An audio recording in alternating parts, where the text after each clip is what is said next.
नमस्कार, जय जय श्री राधे कृष्ण। आप सभी का स्वागत है हमारे यूट्यूब चैनल पर। और हम आपको इस छोटे से वीडियो में सुनाएंगे देवशयनी एकादशी का पौराणिक महत्व एवं इसकी पूजा विधि। आषाढ़ शुक्ल पक्ष की एकादशी को देवशयनी कहते हैं। देवशयनी एकादशी के दिन से ही भगवान विष्णु का शयन काल यानी निद्रा काल प्रारंभ होता है। देवशयनी एकादशी को आषाढ़ी एकादशी, हरिशयनी एकादशी या पद्मा एकादशी भी कहते हैं। यह शुक्ल पक्ष में मनाई जाती है और इस साल यह रविवार को मनाई जाएगी 6 जुलाई को। देवशयनी एकादशी से ही चातुर्मास प्रारंभ हो जाता है। संत लोग एक जगह पर स्थिर रहकर 4 महीने भगवान का भजन करते हैं, पूजन करते हैं, यजन करते हैं, प्रसन्नता के लिए नाम जप करते हैं। इन 4 महीनों में सृष्टि का संचालन भगवान विष्णु देवों के देव महादेव को सौंप देते हैं। यानी 4 महीनों में सृष्टि का संचालन भगवान शंकर करते हैं। इसीलिए इन दिनों सावन से लेकर के और देव उठनी एकादशी तक महादेव की पूजा का विशेष महत्व होता है। एकादशी व्रत को समाप्त करने का भी किस समय करना है यानी पारण करना, उसका भी बड़ा महत्व होता है। देवशयनी एकादशी का पारण समय और पूजा विधि क्या है वह हम आपको इस वीडियो में बताएंगे। सबसे पहले जानते हैं कैसे हम एकादशी का पूजन करेंगे। तो शाम से ही यानी एक दिन पहले से आप जल्दी भोजन कर लें और अपना दातून या मंजन करके दांतों को साफ करके व्रत का संकल्प लेकर सोएं। इस दिन आप पति पत्नी आपस में मिलन ना करें, मैथुन ना करें। बड़ी सात्विकता से रहना व्रत का संकल्प लेने के बाद, और उसके बाद आपको सो जाना है। सुबह उठने के बाद आपको अपने घर की नित्य नैमित्तिक साफ सफाई करें। नित्य नैमित्तिक अपने डेली जो रूटीन करते हैं उसे करें। उसके बाद स्नान के जल में थोड़ी सी 1 चुटकी हल्दी डाल लें और थोड़ा सा गंगा जल डाल लें यदि घर में उपलब्ध है तो। इस जल से स्नान करें जिससे मन मस्तिष्क के साथ ही शरीर भी आपका वह स्वस्थ होगा और रोम रोम आपका पवित्र हो जाएगा। इसके बाद आप अपने पूजा घर में पहुँचें। मंदिर में जहाँ भी आप पूजा करते हैं दैनिक, वहाँ की ठीक से साफ सफाई करें। सभी देवों को जो भी आपने स्थापित करके रखे अपने इष्ट देव, उनकी ठीक से साफ सफाई करें।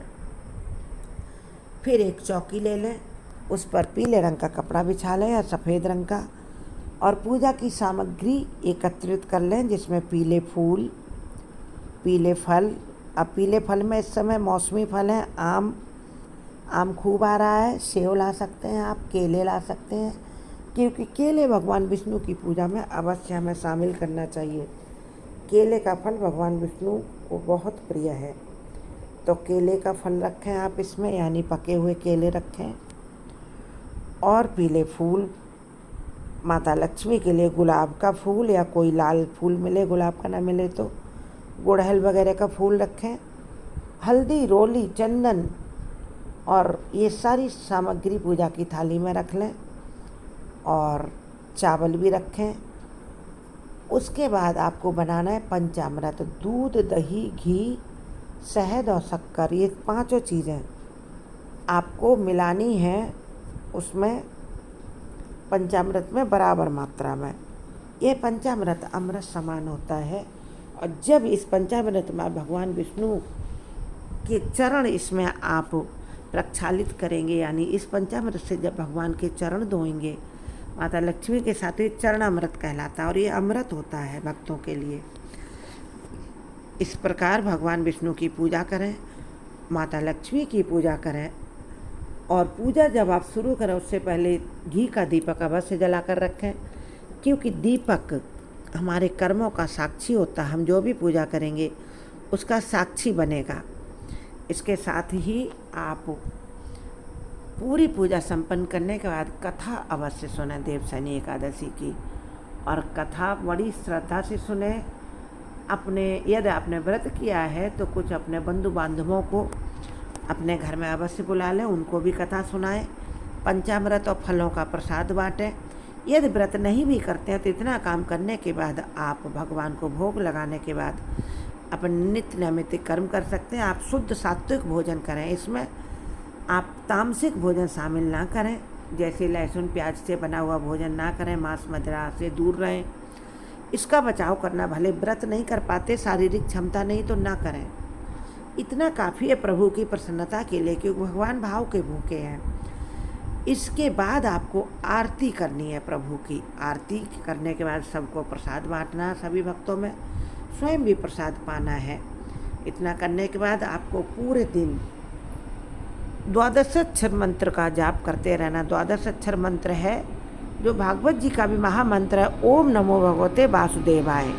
इस मंत्र का मानसिक जाप करते रहें या फिर सामूहिक जाप करें। इस मंत्र का बहुत ही अधिक शुभ प्रभाव होता है, आपकी सभी इच्छाएं पूरी होंगी समय रहते।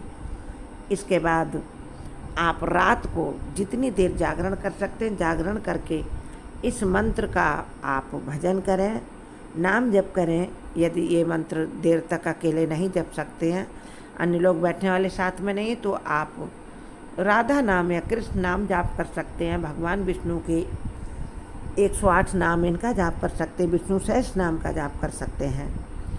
जितनी देर जग सकते हैं क्षमता के अनुसार जगें, फिर शयन करें बड़ी शुद्धता से। सुबह जागने के बाद आपको स्नान करने के बाद समय रहते पारण करना है। देवशयनी एकादशी व्रत का पारण 7 जुलाई को किया जाएगा, क्योंकि 6 जुलाई को एकादशी है और एकादशी का पारण द्वादशी रहते अत्यंत शुभ माना जाता है। इसलिए हम आपको समय बताते हैं, इसी समय पर पारण करें। देवशयनी एकादशी व्रत का पारण 7 जुलाई को सुबह 5:29 से सुबह 8:16 तक रहेगा।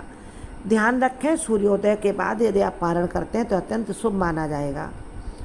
और द्वादशी पारण तिथि के दिन द्वादशी समापन होने का समय है रात 11:10 तक, लेकिन आप बताए गए समय के अनुसार लेटेस्ट 8:16 तक व्रत का पारण अवश्य कर लें। ये कैसे पारण करेंगे वह विधि भी जान लीजिए। व्रत का पारण द्वादशी तिथि को करना है।